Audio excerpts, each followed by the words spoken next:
Abra sua Bíblia, Deuteronômio capítulo 15. Eu vou ler desde o primeiro, que vai dizer assim, ó. Ao fim dos 7 anos, farás remissão. Este, pois, é o modo da remissão, que todo credor que emprestou ao seu próximo uma coisa, o quite. Não a exigirá de seu próximo ou do seu irmão, pois a remissão do Senhor é apregoada. Do estranho o exigirás, mas o que tiveres em poder de teu irmão, a tua mão o quitará. Somente para que entre ti não haja pobre. Guarde bem esta palavra, ó. Somente para que entre ti não haja pobre. Pois o Senhor abundantemente te abençoará na terra que o Senhor teu Deus te dará por herança, para possuíres. Se somente, olha a condição, se somente ouvires diligentemente a voz do Senhor teu Deus, para cuidares em fazer todos estes mandamentos que hoje te ordeno. Porque o Senhor teu Deus te abençoará, como te tem dito. Assim emprestarás a muitas nações, mas não tomarás empréstimos, e dominarás sobre muitas nações, mas elas não dominarão sobre ti.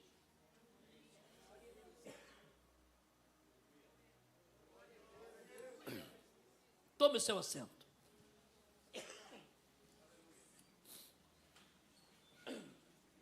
Deus vai dar graça.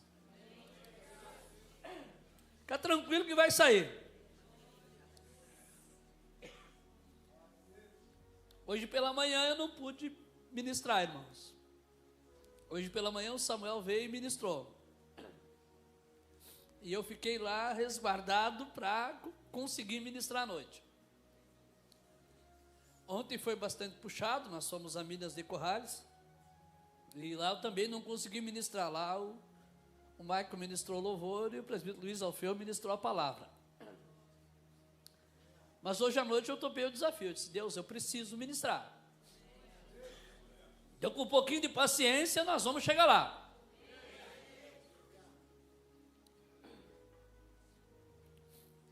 Mas agora eu quero voltar aqui. Deuteronômio capítulo 15. Começa nos falando sobre o ano da remissão. E esses dias, Moisés, eu estava na reunião dos homens falando sobre isso, e eu me lembrei da dívida que eu tenho contigo. E disse assim, se já fizer 7 anos, o Moisés ia ter que me perdoar.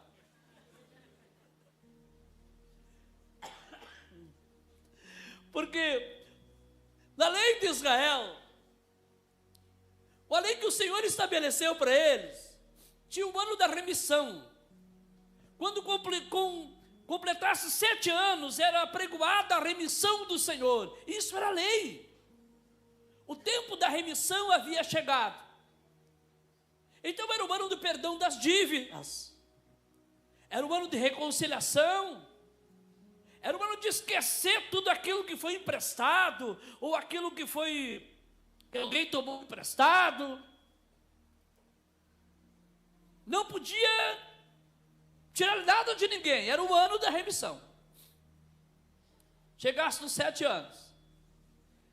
Se isso fosse lei para nós nesses dias aí, todas as dívidas nós íamos deixar vencer 7 anos. Né?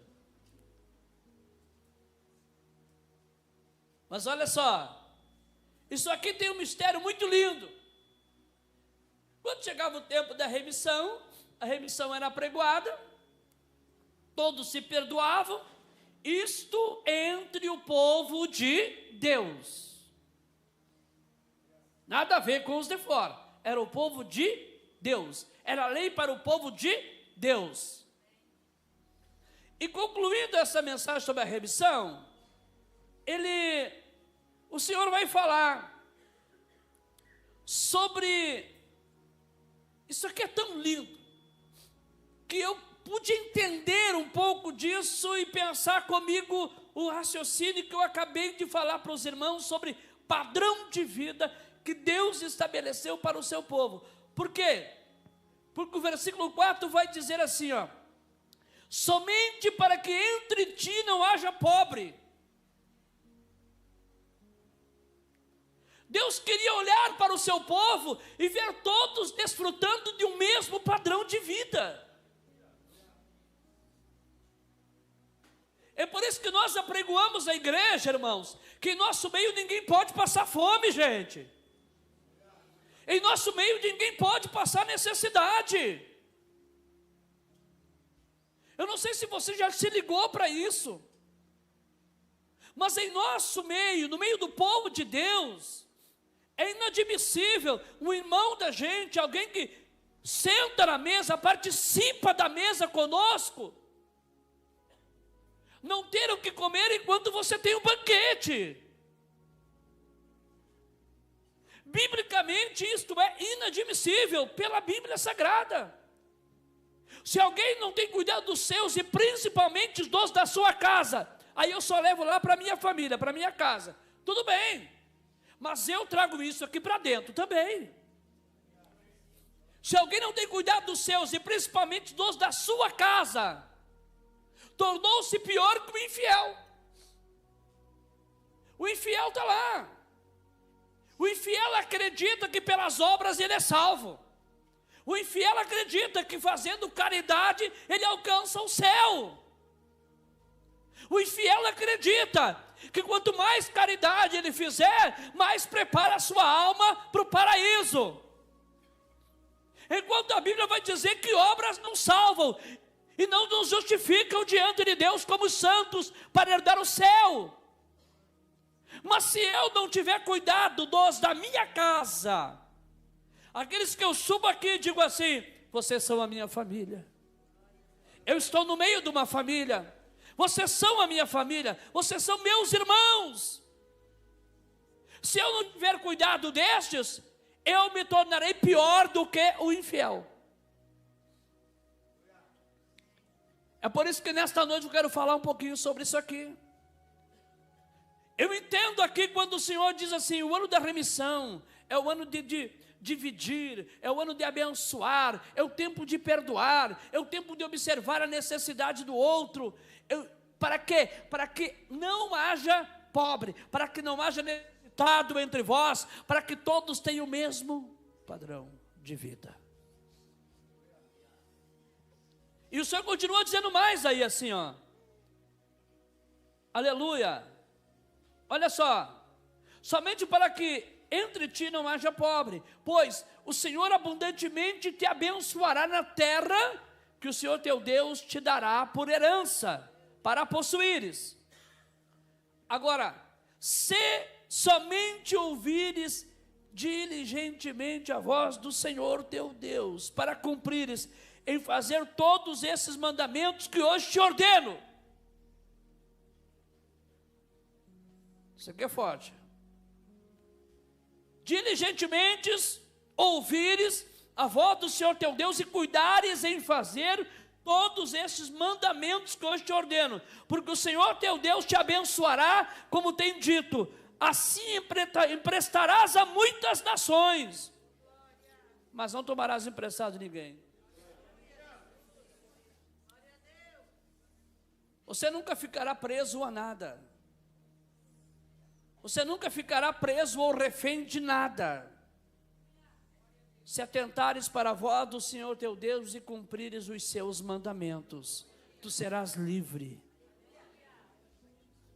O desejo do coração de Deus é que a nação de Israel, o seu povo, fosse um povo livre, que não ficasse devendo nada para ninguém, nem obrigação.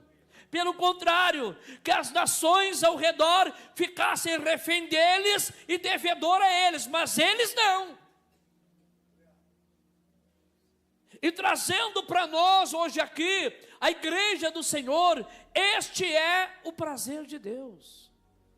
Primeiro, que nós sejamos todos iguais. que a gente possa desfrutar do padrão de vida que Ele tem para nós.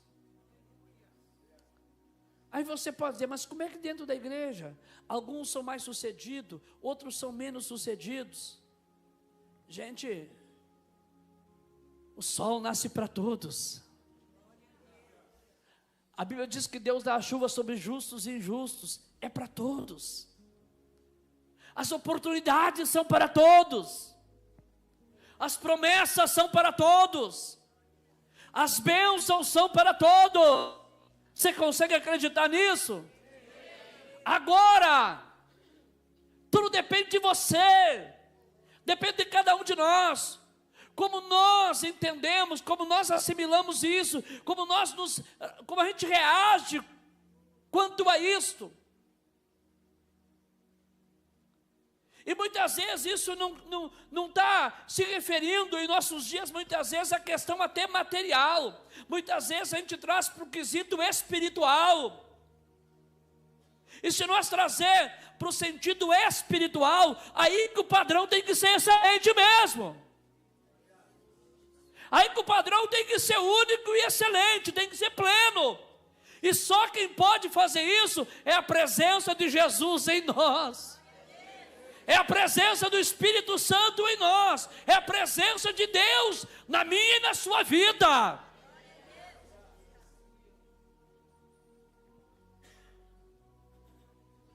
Deus, Ele não tem filhos prediletos. Não, esse é o meu queridinho favorito, eu vou derramar mais e vou derramar menos no outro. Samuel sempre fala uma palavra e às vezes eu guardo isso, ele diz, nada há que você possa fazer que venha Deus te amar mais ou te amar menos. Porque o amor de Deus é padrão por todos. Deus te ama com a mesma medida que Ele me ama.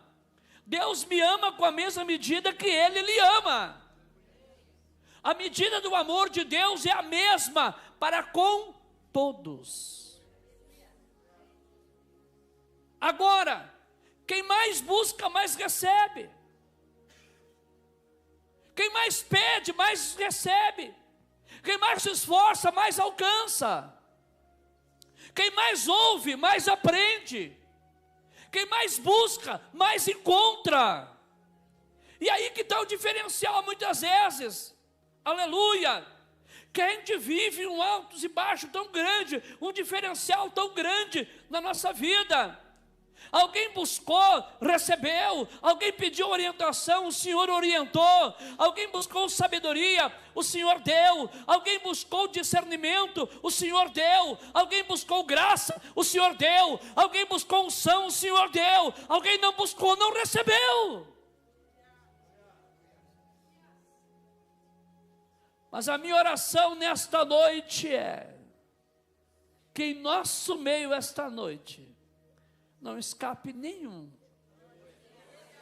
Aleluia. Não escape ninguém. Porque eu quero em nome de Jesus declarar que o chuveiro da graça está aberto. A unção está sendo derramada. Quem mais busca, mais recebe. Quem mais pede, mais recebe. Quem mais ouve, mais aprende.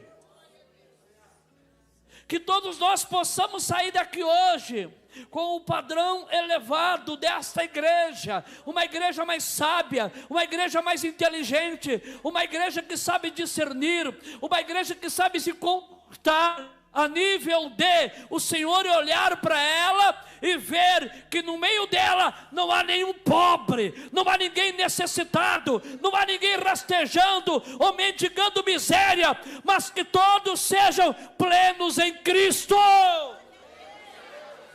Você pode levantar a mão e dar uma glória a Deus hoje? Ainda que neste tempo,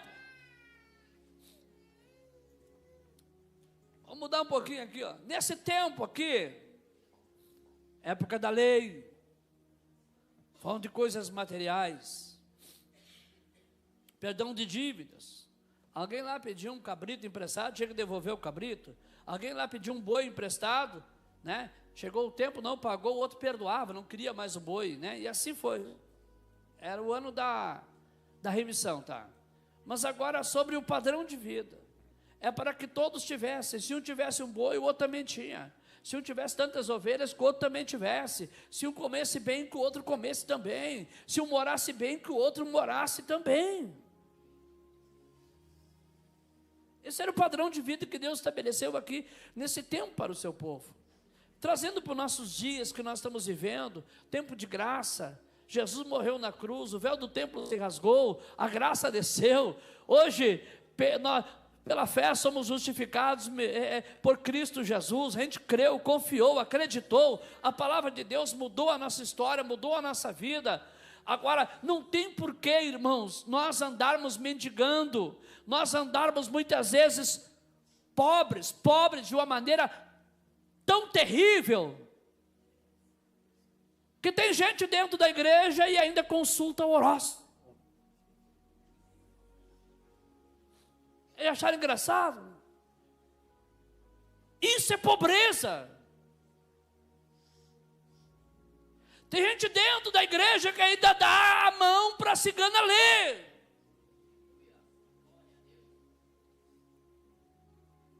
Bom, diz o Eric. Mas é uma realidade.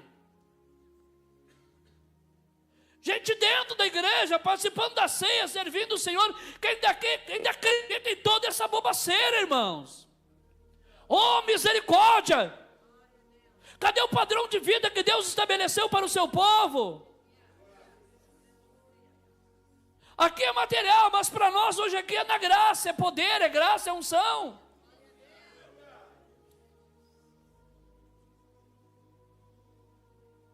É tempo da gente discernir o que Deus tem para nós. O propósito pelo qual Ele nos chamou.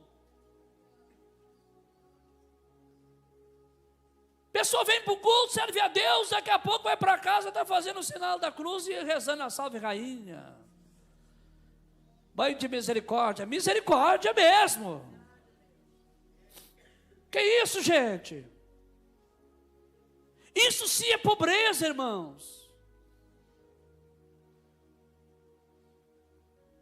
Comer um feijão com arroz e não comer o churrasco que o pastor Jonas comeu hoje, merecido com a sua esposa, não desmerece ninguém. O problema é espiritualmente, irmãos.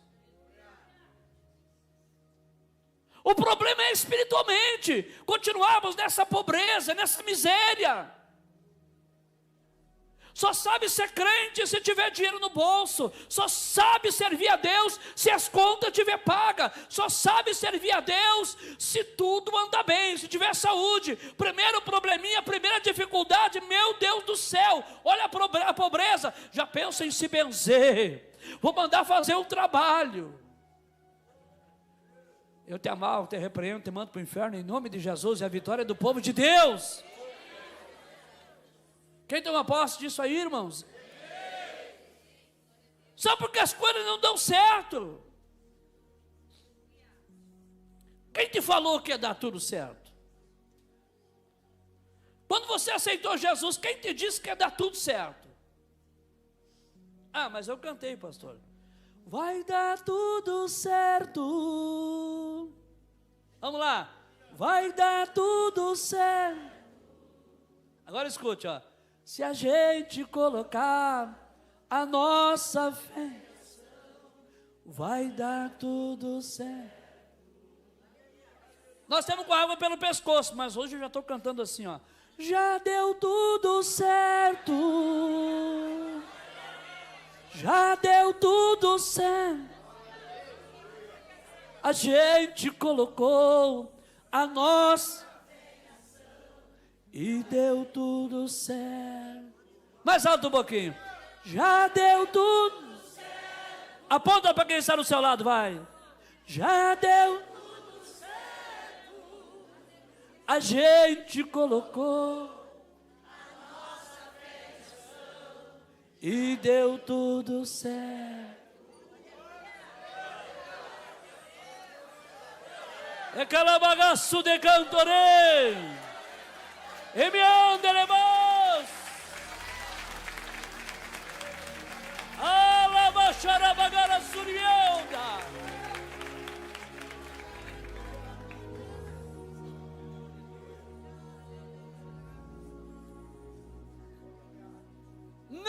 chamou o Senhor para vivermos uma vida de miséria. Não nos chamou o Senhor, irmãos, para continuarmos naquela miséria, né, irmã Judite, amada? Naquela miséria que a gente vivia lá atrás, irmãos. Lá atrás. A gente vivia numa miséria do cão, escravo do diabo. Não. Eu costumo dizer que o evangelho, ninguém se converteu para ficar rico. Ninguém se converteu para ser milionário. Essas promessas furadas aí, ó. Vem para a igreja que você vai ficar rico, não vai atrás disso não. Isso é furada. São os profetas de mentira que induzem as pessoas a segui-lo. E olha, escute bem o que eu vou dizer. Talvez até isso vai soar mal no ouvido de alguns que só gostam de ouvir coisas boas. Porque tem gente que só gosta de ouvir o que é bom. É ruim? Não, é bom. Mas se você só ouvir o que é bom, você nunca vai crescer. Tá que nem aqueles que foram criados com a vovó. Apanhava de pantufa e jogava bolita no tapete da casa, da sala. Mas quem foi forjado no fogo, aleluia, aprendeu o que é ser macho, o que é ser homem, aprendeu o que é, né, senhoras, na volta da pia lá, aprendeu o que é ser uma dona de casa, aprendeu o que é ser uma mulher de valor. Estes aí você pode ter certeza, já deu tudo certo. Pode falar, pode bater, couro grosso, suporta, aguenta o tranco, vai embora, fala a Deus. Não é verdade? Agora o que tem de gente que só gosta de ouvir o que é bom. Deus o livre, pastor falar. Tocou na ferida, tocou no dodói, essa igreja não está boa para mim. Não está me servindo mais, acho que eu entrei no barco furado, acho que eu vou me embora daqui. Tem para todo gosto hoje, irmãos. Tem ou não tem? Tem para todo gosto, gente. Mas eu tenho sonho no meu coração. Eu sou um nato sonhador. Eu sonho com uma igreja padrão. A igreja de Pedro. A igreja de Paulo, de João. A igreja que tinha comunhão de espírito. A igreja que tinha língua estranha no meio dela. A igreja que os irmãos chegavam na igreja e eles tinham prazer de adorar. A igreja, irmãos, que realmente vinha para o culto, não com a esperança de segunda-feira receber o melhor salário, ter as suas finanças aumentadas, ou até mesmo de ser curado, ser liberto de alguma coisa. Não, eles vinham para a igreja simplesmente pelo prazer de se encontrar com Jesus.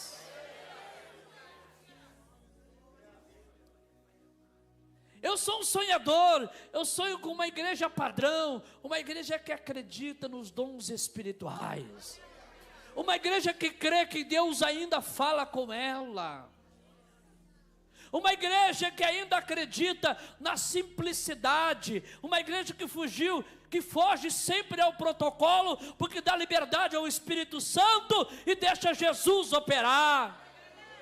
Eu sonho com essa igreja, eu acredito nesse tipo de igreja. Uma igreja que não precisa você ficar batendo no ombro dos crentes para ver se eles vêm para o culto. Massagear bem o ego deles para ver se eles fazem a campanha na igreja. Bater no ombro, massagear bem eles, para ver se eles são teus amigos, para ver se vêm para o culto, senão eles não vêm. E alguns até reclamam, o pastor me abandonou, nem me cumprimentou, nem me convidou para a campanha. Tem que te convidar para vir para a igreja? Você não sabe mais o endereço da tua casa? Você não sabe mais o endereço da sua casa? Perdeu o endereço de casa? Essa é a tua casa, onde você congrega é a tua casa, então você sabe o endereço, lá você tem que estar, para se alimentar, para conviver, para viver, se manter na comunhão e receber e ouvir. E se diligentemente ouvires, então o Senhor teu Deus te abençoará. Não é o que diz aqui, ó, se diligentemente ouvires, o Senhor teu Deus te abençoará. Aí depois, nada anda, nada prospera, tudo é errado. Aí já entra o Satanás lá do ciúme, não pode ver ninguém contar bênção, fica todo enciumado quando as pessoas começam a contar bênção. E ainda diz assim, né, mas como fulano é cheia, né, como fulano é cheio, parece que tem o rei na barriga, não, está com toda a corte lá, viu, porque dentro dele está o céu. Tem prazer de contar o que Deus está fazendo. Tem prazer de contar, se alegra no falar. Deus está salvando a minha casa, está salvando a minha família. Os meus filhos são uma bênção, minha casa é uma bênção, minhas finanças é uma bênção. Deus está trabalhando, Deus está fazendo. E o diabo não tem autoridade nem poder, porque Deus está fazendo. Aí muitas vezes estão lá, nada acontece. Passa dias e vem noites, é só um chororó, nada de bom. Vamos mudar esse cântico, começa a contar vitória. Mas tudo há um princípio. Se diligentemente ouvires a voz do Senhor teu Deus, para fazeres tudo conforme o Senhor se agrada. Fácil não está para ninguém, irmãos. Fácil não está para ninguém. Você acha que é fácil se manter na presença de Deus? Não é fácil, é uma guerra, gente. É uma guerra, uma batalha, sim ou não? Você se manter na presença de Deus. E olha, e outra guerra maior é conviver uns com os outros. Isso é uma guerra. A gente é totalmente diferente, totalmente oposto. Mas tem uma liga entre nós chamada Espírito Santo que não deixa a gente se apartar de jeito nenhum. Eu não é?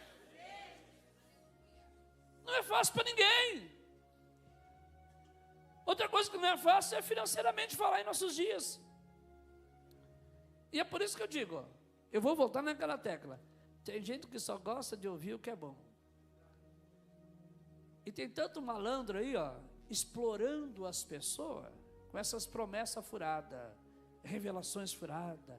Deus vai multiplicar as tuas finanças, Deus vai levantar, e Deus vai dar, e Deus vai multiplicar, tu vai ser dono do ouro, tu vai ser dono da prata, tu vai crescer. Tudo isso Deus pode dar. Mas antes disso, o Senhor quer te perdoar os teus pecados. Salvar a tua alma. E todas as demais coisas são consequências de uma vida com Deus.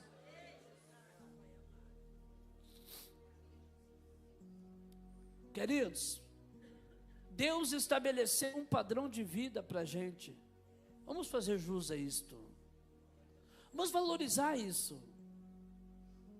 Você sabia que o padrão de vida que Deus estabeleceu para a sua igreja, em todos os sentidos, tanto físico quanto espiritual, se nós olhar para a Bíblia, Deus estabeleceu um padrão. Um padrão. Vocês observaram que a gente não se veste mais como a gente se vestia lá no mundo? Olha que silêncio. É sinal que algo não mudou ainda. É verdade. O verão está chegando aí. E muitas vezes é uma vergonha da maneira que os crentes se vestem. É uma vergonha. E tem pais e mães que acham tão bonito. É uma realidade. Quase não se toca nisso, mas isso é uma realidade. Ah, mas a nossa igreja não guarda uso e costume, mas o pudor ainda. A gente não nega, irmãos. É. A gente tem que ter cuidado, está chegando, primavera está chegando, e o verão está batendo a porta. Muito cuidado com isso, gente, não vão se perder. Deus estabeleceu um padrão para a gente, um padrão. Um padrão, a gente não é igual ao mundo. O mundo anda de qualquer jeito, de qualquer maneira, e tudo é normal. Para nós não, nós é diferente. O mundo gasta o dinheiro deles e tudo é normal, para nós não. Nós olhamos para o que diz a Bíblia: por que gastais o vosso dinheiro naquilo que não pode satisfazer, não pode trazer alegria, trazer felicidade? Antigamente o dinheiro seu ia tudo na maconha, ia tudo nas drogas, o teu dinheiro ia lá para o fundo do poço e você estava sempre numa miséria terrível. Agora não, o teu dinheiro que é ganho com suor é consagrado ao Senhor. Faça jus a isto, saiba valorizar, faça jus a isto.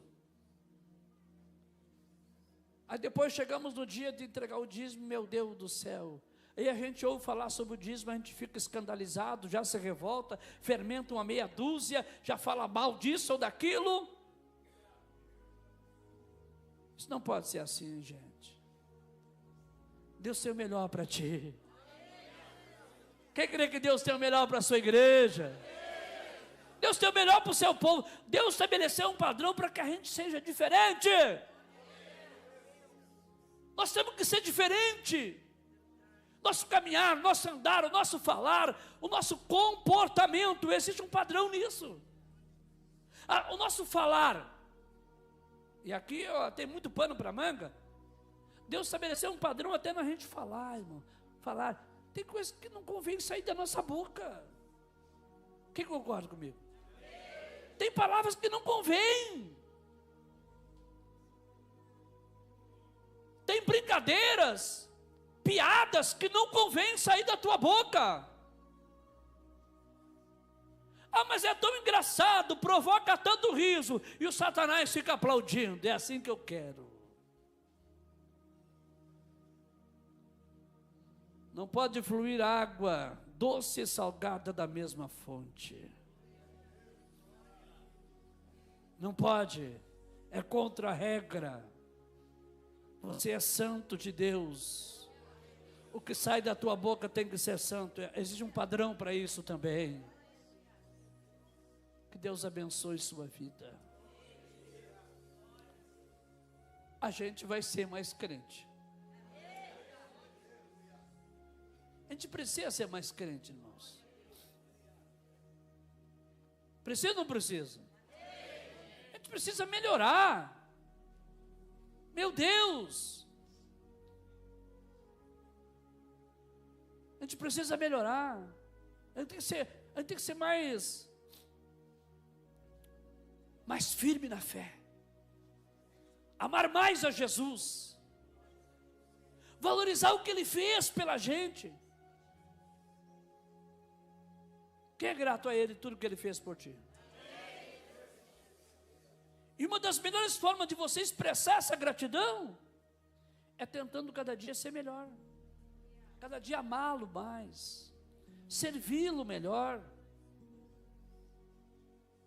E se você é grato ao ministério, que nem dizia o pastor Jadrons aqui, que me abraçou, que aqui eu estou com a minha família, se você é grato a isso, procura auxiliar de alguma maneira. Às vezes eu digo para os irmãos assim, os obreiros. Obreiro que vem para a igreja só quando está na escala não serve para ser obreiro.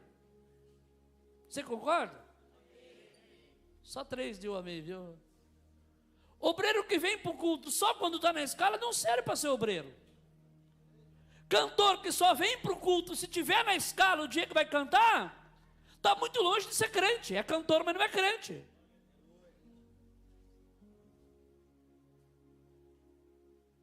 No dia que está na escala, meu Deus, está ali.